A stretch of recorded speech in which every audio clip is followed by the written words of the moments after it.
the project architect representing AESL. So as we can see, we have 106 different housing types going on out of 124. At the moment, we are above 30% completion, and we expect that by June 5th, we should complete the entire project and then hand over. Thank you. So you're 30% complete? Yes, 30%, above 30%. 30.1%. Yes. Yes, the implementation committee, Mr. Blankson, can we give them the scope? What exactly, what is the phase, this phase, what does it entail? Can we give the scope? Okay. So what has happened so far, this phase one is the core. The original Appiate township that got blasted, comprising of about 120 houses or so. That is what is being built. The work is impressive. We are using the compressed earth bricks, making the green technology to be quite successful in its execution. It takes a bit more time to produce the compressed earth bricks, but it is very climatically inclined. So we are hoping that very soon they will start the roofing of the house. And so by the June 5th this year, how many houses are we going to see? We should be able to finish the core. The core? Yes, about 120. Obviously, because of the Christmas break, work has slowed down, but a lot has been done in the last 3-4 months. So we are hoping that by the June time, So we should be able to. Clarity's sake, the 30% being spoken of here is not the entire work, but for this. Yes, for the first phase, the core, the 30%. What does the next phase entail? So we are going to do a rehabilitation of some of the existing buildings that got damaged but were not completely destroyed. So that's the next phase. As soon as we finish or we get the core in progress, we'll start with the rehabilitation. We're also doing the road networks. As you can see, urban roads have started the roads, which is also quite impressive. They are going to do electricity and water. So are we going to see them coming in after the June 5th, or it's too early? What, the services? No, the people, are they going to move in? Yeah, we hope to do a phased movement also. So we'll try and finish that core, and then thereafter the June deadline, we'll start some phased movement of people into the houses. Thank you. So, ladies and gentlemen, President, to respect the progress of work on the Appiate reconstruction, as you will recall, almost a year today, which is 8th of January last year, we had this tragic incident here at Appiate where a vehicle carrying explosives for mining purposes was involved in an accident which caused extensive damage to this community, literally raised the whole community down.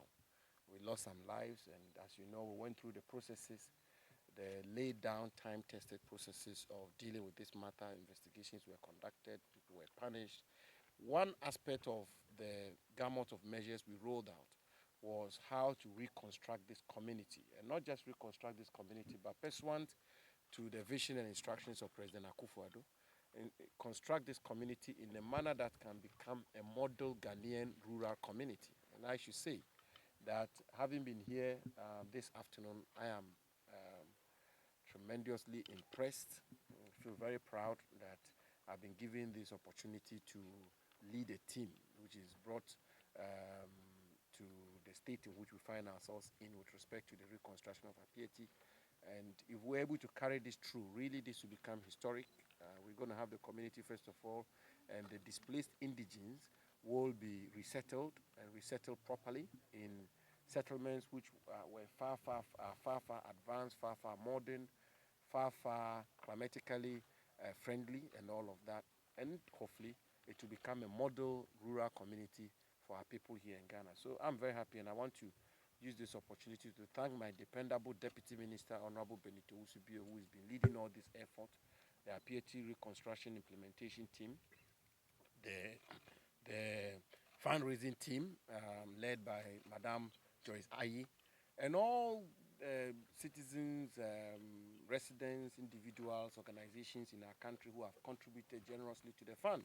As you can see, the fund is being put to judicious use, and we are insisting and determined to get value out of the funds which have been given out for this reconstruction. And I will also use this opportunity to continue to call on Ghanaians, to call on all and sundry to contribute to the fund, because as you can see, this is just phase one of the development. And indeed, people can take up even some of the projects like school blocks, nurseries, makeshift compounds and all of that and construct them by themselves. So all in all, I should say I'm very impressed. Talk of the funds, how much do you think you have enough to complete this project, or at the point you will be told that you don't have enough funds? Do you have enough? We have enough for the first phase, for this phase, but then we don't have enough for the second phase. So that is why we are requesting for more donations towards the fund. This first phase, how much is going to this first phase, if you can? Well, it's significant. I think the consultants are those who be able to tell you. But this is information that you can easily seek for. The most important thing, as you can see, and for my purposes, is to satisfy myself that the reports I receive in my office are indeed very much so on the ground. And the president is also been very interested in this, which is why he sent me here to come and ascertain the progress of work. And I'm very impressed.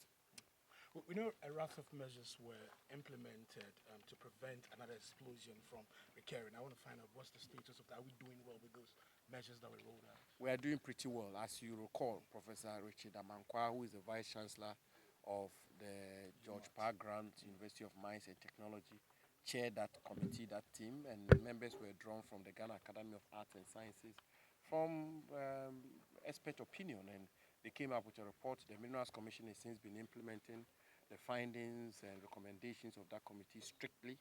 And I should say that by and large, I think the measures which are now in force are protective enough. I mean, you can never say never when it comes to accidents, but really, I believe that we'll put in place reasonably satisfactory measures which will forestall the recurrence of this. So finally, have we been able to retrieve all the money or the fund given to Mazam Company? Oh, Mazam was fined, and some administrative charges were also imposed upon them. A payment schedule was agreed with them, and I think that they are following that. They are very, very much. So thank you very much.